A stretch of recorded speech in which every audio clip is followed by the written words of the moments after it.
Hello friends, good morning. एरावर्ड में आपका स्वागत है।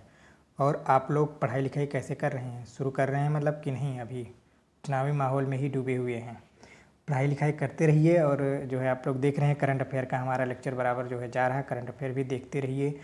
जो लोग चैनल को जो है सब्सक्राइब नहीं किए हैं वो सब्सक्राइब कर लें। लाइक कमेंट के माध्यम से अपने सुझाव देते रहिए। लाइक कर दीजिए, अगर वीडियो अच्छा लगता है तो आप लोग लाइक कर दिया कीजिए एक बार।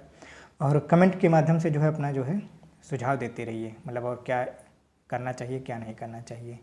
तो जैसा कि आप जानते हैं कि हमारा नंबर दिया गया है। अगर आप जुड़ना चाहते हैं तो दिए गए नंबर से आप संपर्क करके हमारी टीम से बात कर लीजिए और किसी न किसी कोर्स से जो भी आप लेना चाहते हैं जुड़ जाइए। तो आज है 15 मार्च और हम लोग आज 15 मार्च का करंट अफेयर देखेंगे। जैसा कि आप लोग जानते हैं कि इस करंट अफेयर का जो है टेस्ट 11 AM पर होता है, वो भी फ्री होता है। कहाँ पे? टेलीग्राम पे। जो लोग नहीं जुड़े हैं वो टेलीग्राम पे आकर के जुड़ जाइए, बहुत ज़रूरी है। क्योंकि देखो करंट अफेयर अपना अभी जो समय चल रहा है, डायनेमिक पेपर हो गए हैं, तो करंट अफेयर का अपना एक अलग महत्व है। तो करंट अफेयर को लगातार पढ़ते रहिए। 10 क्वेश्चन, 15 क्वेश्चन, 12 क्वेश्चन जितना भी होता है मैं लेकर के आता हूँ और आप लोगों को जो है समझाने की कोशिश करता हूँ। ठीक है, तो इस लेक्चर को लेते रहिए। बहुत ज़्यादा टाइम वेस्ट करने की ज़रूरत नहीं है। बस एक दो बार हमारे इसी वीडियो को देखते रहिए, सब चीज़ याद हो जाया करेगा। तो आइए चलते हैं, आज 15 मार्च का हम लोग क्या देखते हैं, करंट अफेयर देखते हैं। तो जो लोग चैनल को सब्सक्राइब नहीं किए हैं भैया एक बार सब्सक्राइब कर लो। ठीक है, तो देखिए आज 15 मार्च है और 15 मार्च का आज हम लोग करंट अफेयर देखेंगे। तो पहला क्वेश्चन हमारा क्या कहता है, निम्नलिखित कथनों पर विचार कीजिए। टॉम ऑफ सैंड अंतर्राष्ट्रीय बुकर पुरस्कार के लिए नामांकित। ठीक, यह 13 पुस्तकों में से एक है। इसका अनुवाद गीतांजलि श्री ने किया है। अब बताइए कि इसमें से कौन सा कथन सत्य है? केवल एक सही है, केवल दो सही है, एक दो सही है, एक दो तीन सही है। कौन सा कथन इसमें से सही है? तो इसमें सभी सही हैं, सभी सही हैं।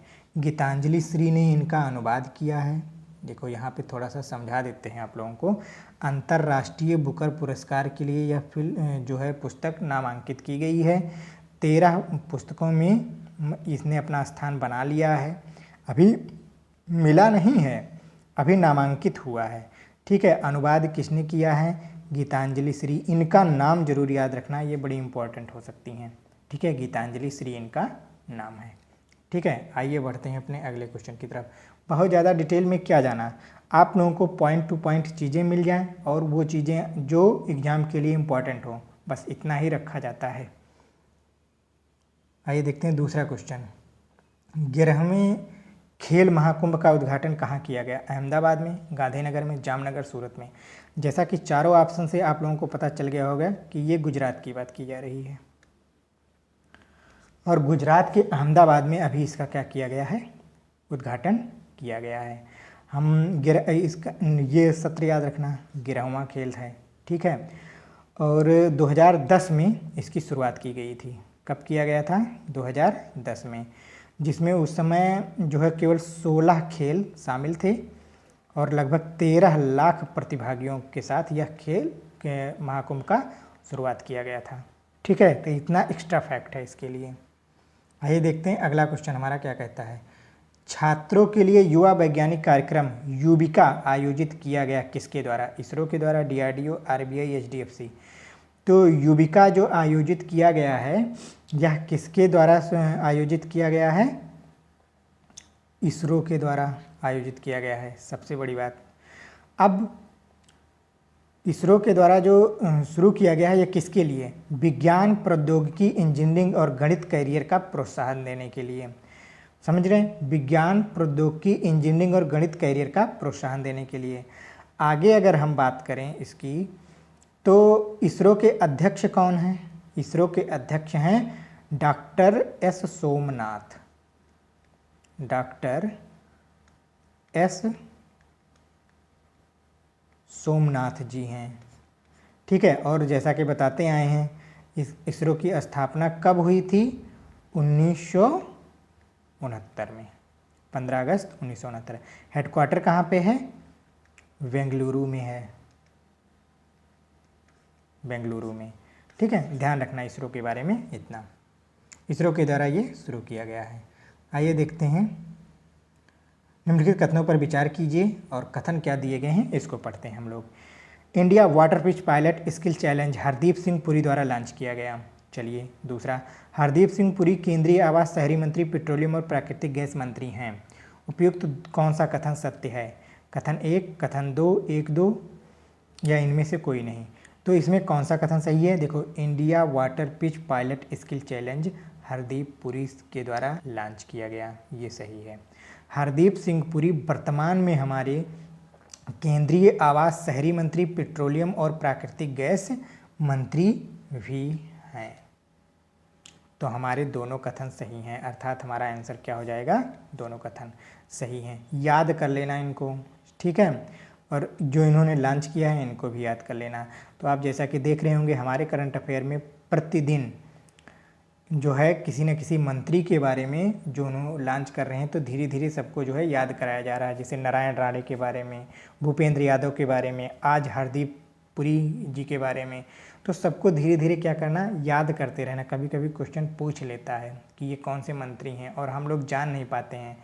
और जैसा कि जानते हैं ना कि देश में रह रहे हो और लोकसभा का चुनाव होता है, विधानसभा का चुनाव होता है, वहाँ केंद्रीय मंत्रिमंडल बनती है, वहाँ कौन कौन से मंत्री हैं, कम से कम सबको तो नहीं याद कर सकते हो, लेकिन जो इम्पोर्टेंट हैं उनको तो याद कर सकते हो। जैसे गृह मंत्री के बारे में हर कोई जानता है, वित्त मंत्री के बारे में हर कोई जान रहा है। तो इसी तरीके से और भी जो हमारे मंत्रालय हैं उनके बारे में भी तो थोड़ा थोड़ा जानकारी रखिए। हो सकता है किसी पेपर में पूछ लिया जाता है तो हम लोग जो है नहीं कर पाते हैं। तो इस तरीके से इसीलिए मैं ये कोशिश कर रहा हूँ कि ये बताता चलूँ कि जो भी मंत्री आते हैं तो बता दूँ कि उनके पास कौन सा मंत्रालय है और वो उसके मंत्री हैं, ठीक है।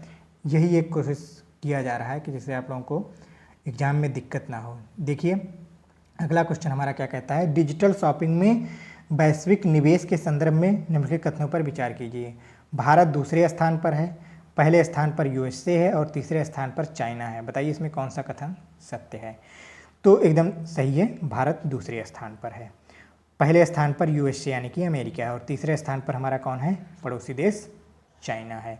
अगर इसके बारे में हम बात करें तो 2020 की बात करें अगर हम, तो 2020 में डिजिटल शॉपिंग में जो है भारत का योगदान केवल 8 बिलियन था, 8 बिलियन था।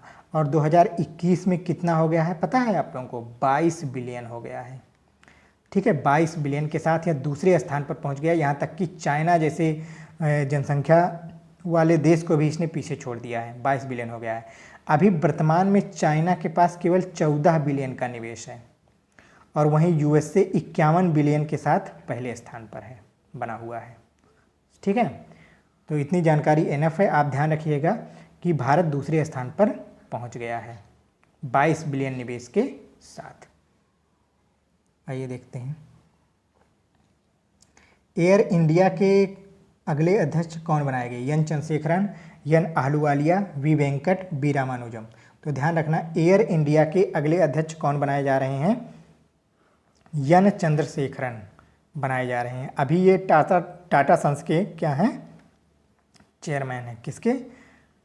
टाटा सन्स के। अभी क्या कौन बनाए जाएंगे? एयर इंडिया के बना दिए जाएंगे। चलिए बढ़ते हैं अगले क्वेश्चन की तरफ।